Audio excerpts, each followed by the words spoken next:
गोस्वामी तुलसीदास जी अगली चौपाई में कहते हैं, भले वो 5 सब विधि उपजाए, गणि गुण दोष बंद बिलगाए, कहीं वेद इतिहास पुराना, विधि प्रपंच गुण अवगुण साना। 5 चीज बता रहे हैं गोस्वामी जी। भले बुरे सभी को विधाता ने यानी ब्रह्मा ने पैदा किया, पर गुण और दोषों के विचार कर वेदों ने इनको अलग अलग कर दिया।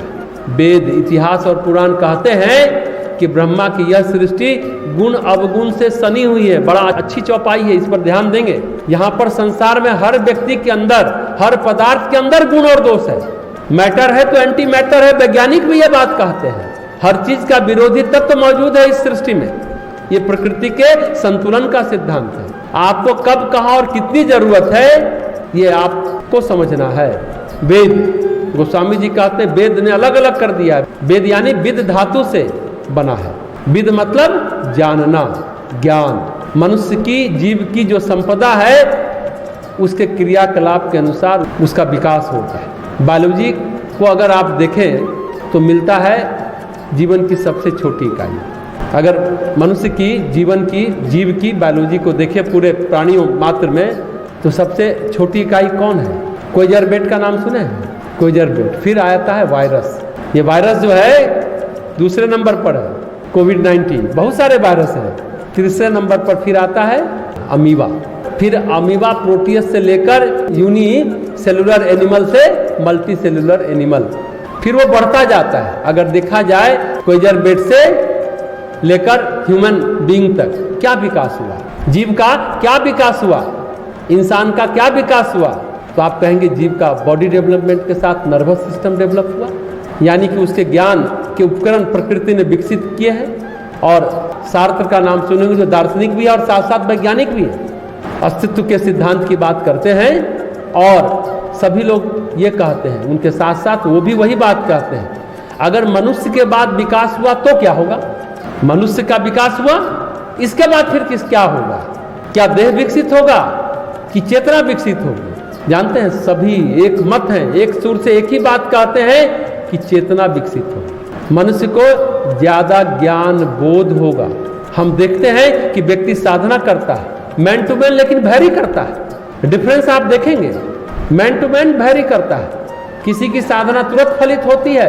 एक जगह है, एक गांव, वहां सभी लोग, लड़कियों की शादी नहीं होती, 1.25 लाख का गायत्री अनुष्ठान करते हैं। तो उसमें से कई लोग आएंगे, 1-2-3 साल तक तो एक बार अनुष्ठान किया, शादी हो गई, 1.25 लाख। आप 2-4 कहते हैं हम तो 3 कर लिए, अभी तक नहीं हुआ। हालांकि तुम्हारी साधना में कमी है।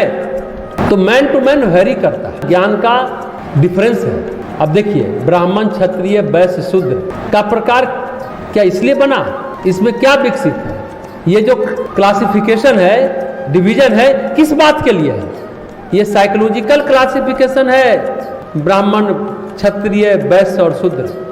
अब एक नए ढंग से इसको सोचें, ये साइकोलॉजिकल क्लासिफिकेशन है।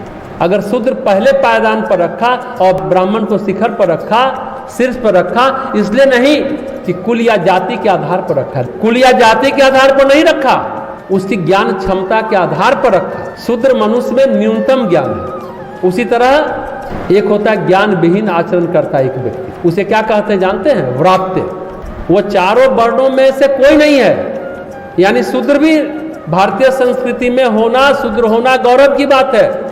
हमेशा क्या होता है, सम्मान करते वक्त हम पैर को छूते हैं, पैर को शूद्र कहा गया है और प्रथम सम्मान शूद्र को दिया गया है। और बच्चा गलती करता है तो थप्पड़ कहाँ लगता है? गाल पर लगता है, सिर पर लगता है। सिर को ब्राह्मण कहा गया कि गलत दिशा क्यों ले रहे हो, बुद्धि सही दिशा क्यों नहीं दे रही, इसे थप्पड़ हमेशा ब्राह्मण यानी सिर को लगता है। मतलब शूद्र विकास की कक्षा में पहले सोपान में प्रवेश कर चुका है। यह है गौरव की बात। आप प्राइमरी स्कूल में दाखिला ले चुके हैं, पर जो पढ़ते ही नहीं उसको क्या कहेंगे? जो अच्छा आचरण नहीं करता, देव पूजन नहीं करता, प्रार्थना न करे, साफ सुथरा न रहे, वो हो गया ब्रात्य। शूद्र का मतलब साफ सुथरा न रहे ये नहीं है, शूद्र का मतलब ज्ञान की कमी, पर ज्ञान के प्रति जिज्ञासा, ये समझने की बात है। ज्ञान के प्रति जिज्ञासा होनी चाहिए। हाँ, आचरण में वो सम्यक है, आचरण गड़बड़ नहीं है शूद्र का। तो जो आचरण विहीन है उसे कहते हैं व्रात्य, वह सबसे हीन माना जाता है। ऐसे व्रात्यों को एक जमाने में देश निकाला मिलता था। अब सुदर्शन सिंह चक्र की एक किताब है भारतीय संस्कृति, उसमें तो उन्होंने लिखा कि जो प्रजातियां भारत से बाहर जाकर बसी वो व्रात्य लोग थे, आचरण विहीन लोग थे। अब बताइए, भारत से बाहर पूरी दुनिया में व्रात्य हैं। सुदर्शन सिंह चक्र ने ऐसा लिखा। कहने का मतलब यह है, ज्ञान क्षमता के अनुसार केवल प्रकृति में ही नहीं, हमारी भारतीय संस्कृति में जो सामाजिक व्यवस्था हुई उसमें भी ज्ञान के आधार पर वर्गीकरण हुआ। मतलब ये आवश्यक नहीं कि ब्राह्मण कुल में ही ब्राह्मण पैदा होगा, क्षत्रिय कुल में भी तो ब्राह्मणवेत्ता हुए हैं, विश्वामित्र हुए हैं, महात्मा बुद्ध हुए हैं, वर्धमान महावीर हुए हैं, सभी क्षत्रिय थे। महात्मा बुद्ध तो अगर कहें तो ब्रह्म तेज, ब्रह्म ज्ञान, ब्रह्मवेत्ता के उनके अंदर सम्यक लक्षण थे। उनमें महावीर को ले तो उन्होंने ज्ञान की क्षमता को दो भागों में विभक्त किया, अवधि ज्ञान और केवल ज्ञान। मतलब ज्ञान सीमित है तो अवधि ज्ञान, और ज्ञान अनंत हो गया तो आध्यात्मिक ज्ञान हो गया, यानी केवल ज्ञान हो गया। ज्ञान अनंत हो जाने पर आध्यात्मिक ज्ञान हो जाता है। इसलिए जैनियों में केवली शब्द आता है, जो ज्ञानी हो जाता है उसे केवली कहते हैं। इसी से कैवल्य विकसित हुआ, इसी को कहते हैं कैवल्य ज्ञान। अब यह प्रश्न उठता है कि ज्ञान क्यों, ज्ञान किस लिए?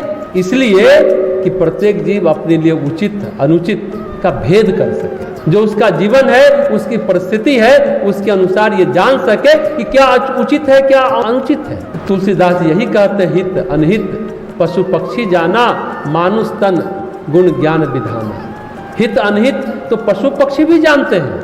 गाय जानती है किसका कौन सा हाथ हमें छू रहा है, वो कसाई का हाथ है या किसान का हाथ है, ये गाय भी जानती है। जानवर अपने मालिक का स्पर्श पाकर पुलकित हो जाते हैं, खेलने लगते हैं, प्रसन्न हो जाते हैं। फिर मनुष्य तन तो ज्ञान का भंडार बनना चाहिए। तुलसीदास जी कहते हैं, यहाँ संग और कुसंग सब है, भले भी हैं, बुरे भी हैं, अमृत भी है, विष भी है, यहाँ संसार में सब कुछ है। कई पौधों में हम देखते हैं उसका तना किसी और के काम आता है, टहनी किसी और के काम आती है, जड़ किसी और के काम आती है, पत्ती किसी और काम आती है, फल किसी और के काम में आता है। तो बात सिर्फ इतनी है कि आपको संग खोजना है या कुसंग खोजना है, गुण खोजना है या दोष खोजना है। ज्ञान की बात यह भी है, विवेक की बात यह भी है। अगर हम कहें कि ब्रह्मा ने ही सब पैदा किया, सब ब्रह्म भाव में ही है, फिर क्या कोई संपूर्ण रूप से दोषी है या निर्दोष है? नहीं नहीं, दोषी निर्दोष नहीं, उसके गुण दोष प्रकृतिगत हैं, स्वभावगत हैं। अब सर्प का विष भी तो औषधि के काम आता है। आयुर्वेद में एक शब्द है जहर मोहरा। जहर मोहरा एक दवाई का नाम है। जानते हैं वो कहाँ से निकलता है? जहर मोहरा, उसका क्षेत्र क्या है? जहर मोहरा पुराने मेढक के अंदर जो विष होता है ना, उससे जहर मोहरा बनता है। कहने का तात्पर्य यह नहीं कि कौन नुकसानदेह है और कौन फायदेमंद है, कब, कहाँ, कैसे, कौन और किस तरह। ये बड़ा महत्वपूर्ण शब्द है। कब, कहाँ, कैसे, कौन और किस तरह जानकारी हमें मिलती है। बातों की जानकारी अगर है, यही हमारा ज्ञान है, यही हमारा विवेक है। ये पंच तत्व हमारे अंदर होना चाहिए। ये 5 तत्व है, कब, कहाँ, कैसे, कौन और किस तरह। अगर ये नहीं है तो हम ज्ञानी नहीं हैं। आगे तुलसीदास जी कहते हैं, गणि मुनि दोष वेद बिलगाए।